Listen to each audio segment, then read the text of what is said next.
મોરબી જિલ્લા ભારતીય જનતા પાર્ટીના નવનિયુક્ત હોદ્દેદારોનો સન્માન સમારોહ અને મોરબી જિલ્લા કમલમ કાર્યાલયનું વિધિવત પ્રારંભ આજરોજ કરાયો હતો. આ કાર્યક્રમ અંગે ટંકારાના ધારાસભ્ય દુર્લભજીભાઈ દેથરિયાએ સંબોધતા કાર્યક્રમને વિસ્તૃત માહિતી આપી હતી. દેથરિયાએ જણાવ્યું હતું કે મોરબી જિલ્લા ભાજપના તમામ નવનિયુક્ત હોદ્દેદારોનું આજે સન્માન કરાયું છે. તેમને આવકારવા અને પ્રોત્સાહિત કરવા માટે જિલ્લામાંથી સિનિયર કાર્યકર્તાઓ ઉપસ્થિત રહ્યા છે. તેમણે ઉમેર્યું હતું કે મોરબી જિલ્લા ભાજપનું આ કાર્યાલય કાર્યકર્તાઓ માટે એક મંદિર સમાન બની રહેશે. આગામી ચૂંટણીઓ અંગે પ્રબળ આત્મવિશ્વાસ વ્યક્ત કરતા જણાવ્યું કે આગામી સમયમાં આવનારી તાલુકા પંચાયત, જિલ્લા પંચાયત, નગરપાલિકા અને મહાનગરપાલિકાની ચૂંટણીઓમાં તમામ કાર્યકર્તાઓ ખભે ખભો મિલાવી કામ કરશે અને ભાજપ માટે ખૂબ જ મજબૂત પરિણામ લાવશે.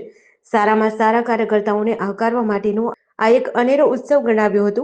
આ સન્માન સમારોહ અને કાર્યાલય ઉદ્ઘાટન કાર્યક્રમમાં પ્રદેશ સહ કોષાધ્યક્ષ મોહનભાઈ કુંડારિયા, જિલ્લા ભાજપ પ્રમુખ જયંતિભાઈ રાજકોટિયા, ધારાસભ્ય દુર્લભજીભાઈ દેથરિયા, પ્રકાશભાઈ વરમોરા, જિલ્લા પંચાયત પ્રમુખ હંસાબેન પારેધી તેમજ મહિલા મોરચા અગ્રણી દીપિકાબેન સરડવા, પૂર્વ મંત્રી બ્રિજેશભાઈ મેરજા વગેરે ઉપસ્થિત રહ્યા હતા.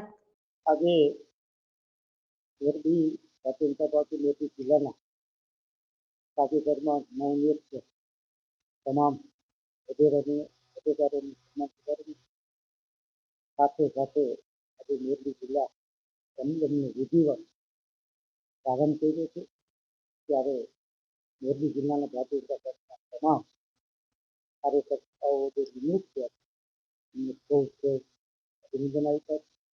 મોરબી જિલ્લાની અંદરથી તમામ સિનિયર કાર્યકર્તાઓએ આવકાર્યા છે. ત્યારે આજે મોરબી ભારતીય જનતા પાર્ટીની એક કાર્યકર્તાઓ નિર્ણય છે કાર્યકર્તા આગામી તાલુકા જિલ્લા તમામ કાર્યકર્તાઓ સાથે મળી મજબૂતાઈથી ભારતીય જનતા પાર્ટી પરિણામ લાવી આ કાર્યક્રમ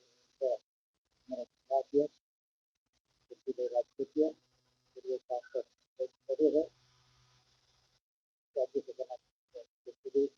ધારાસભ્ય પ્રકાશભાઈ વરમોરા તમામ કાર્યકર્તાઓ ઉપસ્થિત હતા.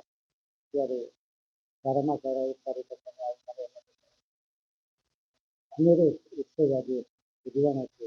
ત્યારે તમામ કાર્યકર્તાઓ સભ્યતા પાસેથી અને આગામી તાલુકા જિલ્લા પંચાયત મહાનગરપાલિકા સારા પરિણામો લાવે. જેડીસી ન્યૂઝ સાથે શ્રીકાંત પટેલ, મોરબી.